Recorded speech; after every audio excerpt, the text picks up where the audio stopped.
ہے رات کی تاریکی، ایک اور کالی سیاہ رات پاکستان کی تاریخ کا حصہ بن گئی ہے۔ رات کی تاریکی میں پاکستان میں رجیم چینج ہوئی، رات کی تاریکی میں بیٹ چھینا گیا، بلہ چھینا گیا، رات کی تاریکی میں شہباز شریف صاحب کے گلے میں حکومت کا ڈھول ڈال دیا گیا ہے۔ اس ڈھول کو پیٹو، لگاتار پیٹو، اور جب تک ہم کہیں گے تم نے یہ ڈھول پیٹنا ہے اور لگاتار اس ڈھول کو پیٹتے رہنا ہے۔ یعنی جو کالی رات ہے پاکستان کی تاریخ میں، یہ راتیں ختم نہیں ہوئی، اور یہ دن میں کوئی معاملہ چل نہیں سکتا، چونکہ یہ معاملہ سارا رات کی تاریکی میں ہی چلے گا، چونکہ یہ رات کی تاریکی میں شروع ہوا تھا۔ پاکستان میں لوگ یہ کہہ رہے ہیں کہ جس طرح سے حکومت بنائی گئی ہے، یہ ایسے ہی ہے کہ رات کی تاریکی میں تو ڈاکو حملہ کرتے ہیں،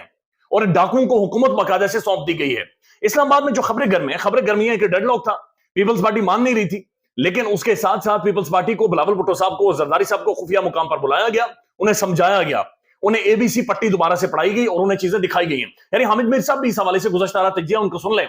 خانزادہ صاحب کے پروگرام میں، تو وہ یہ کہتے ہیں کہ بلاول بھٹو زرداری صاحب کے ساتھ بڑی سختی کی جا رہی ہے، بڑی سختی سے انہیں سمجھایا جا رہا ہے، اور سختی سے سمجھا کر انہیں کہا گیا کہ جناب یہ ڈھول آپ کے گلے میں ڈال رہے ہیں، یہ گند آپ نے بکھیرا ہوا ہے، اس گند کو سمیٹنے کا حق آپ کا بھی ہے، لہذا اس گند کو سمیٹیں۔ یعنی جس طرح سے محمد والد صاحب نے یہ کہا تھا کہ انہیں پیغام دیا گیا کہ جو گند اتنا آ گیا ہے، یہ گند صاف کرنا ہماری ذمہ داری نہیں ہے، لہذا حکومت کا ڈھول شہباز صاحب کے گلے میں ڈال کر دیا گیا کہ اس ڈھول کو پیٹو۔ جس طرح رانا ثناء اللہ صاحب نے کہا تھا نا کہ میں عمران خان کا کتا ہوں، عمران خان کا میراثی ہوں، جو کہ صحافیوں کے حوالے سے انہوں نے بات چیت کی تھی، تو اب باقاعدہ کہہ دیا گیا کہ میراثیوں کی طرح ڈھول کو پیٹنا ہے، اور اتنا پیٹنا ہے کہ تم لوگ تھک جاؤ۔